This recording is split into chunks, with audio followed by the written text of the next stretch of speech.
Ini di bawah. Ini tugas berat Bapak. Ini tugas berat Bapak. Berarti kan kita mengasumsikan bahwa pengurus ini belum mampu, Pak, sekarang ini. Setuju kan, Pak? Setuju kan? Karena hanya 5%, 95% itu SD, SMP, SMA, Pak Menteri. Jadi peningkatan kapasitas manajemen ini menjadi penting. Kalau ini tidak ada dananya, tidak terjadi, kita sudah bisa menduga bahwa koperasi desa KMP ini akan gagal di ujung, Pak. Karena mengurus bisnis itu tidak sembarangan sama dengan bekerja sama orang. Ini beda, Pak. Dan yang urus bukan 1-2 lini bisnis, ini 2-3 lini bisnis.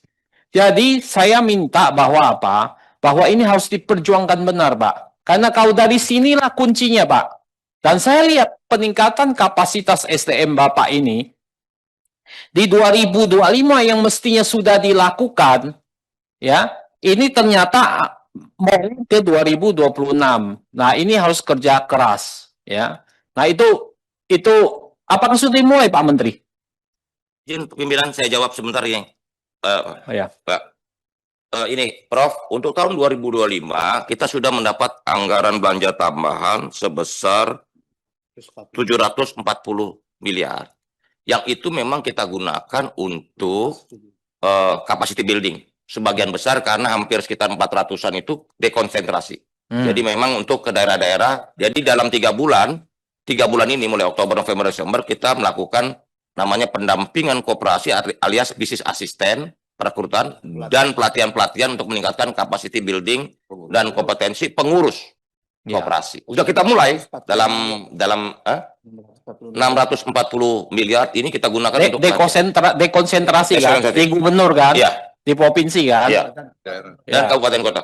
Kabupaten kota kan namanya bukan dekonsentrasi ya, kok provinsi kan.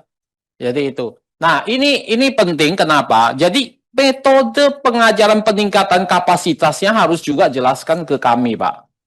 Karena gini loh, Pak. Kalau Bapak lakukan bisa cepat, kalau Bapak kan lewat daring, percayalah sama saya, itu nggak akan meningkatkan kapasitas, Pak. Jadi ini poin penting. Jadi jangan asal-asalan di situ hanya habisin anggaran, Pak Menteri.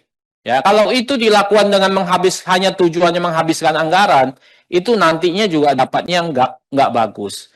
Ya, nah ini saya minta Pak, Bapak kan pasti udah punya silabus, udah punya kurikulum.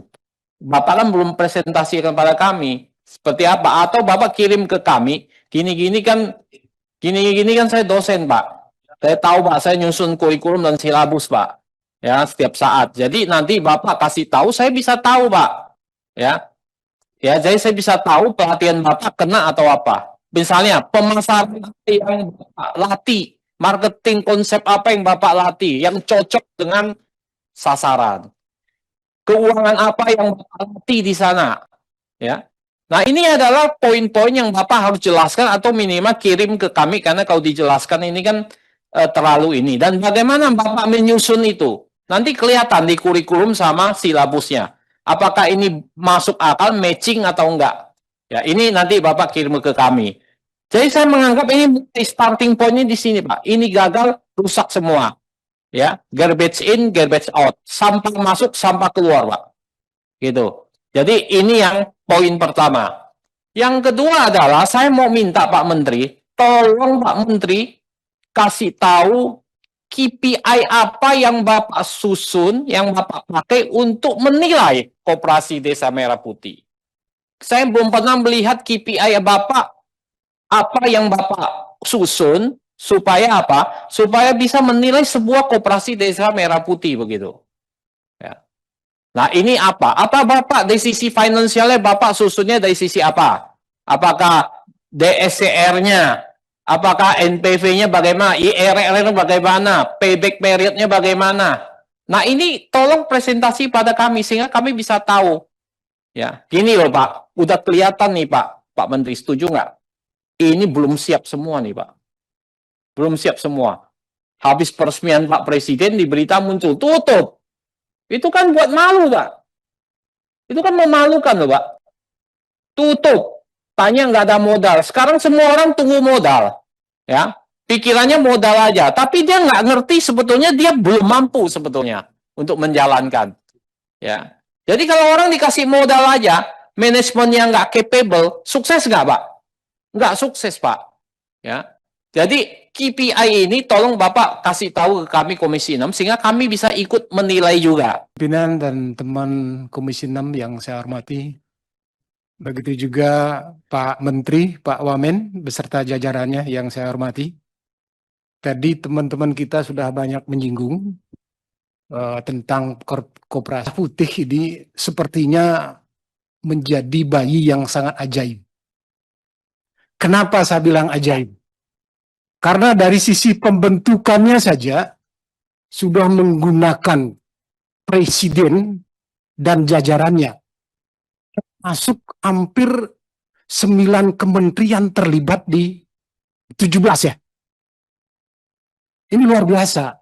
Jadi bayi yang benar-benar ajaib ini. Artinya apa? Tugas Pak Menteri dan jajarannya ini luar biasa. Karena termasuk gubernur, ya, bupati, wali kota, dan kepala desa. Jadi luar biasa. Kalau sampai ini gagal, habislah negara kita, Pak Menteri. Download Tribun X sekarang. Menghadirkan lokal menjadi Indonesia.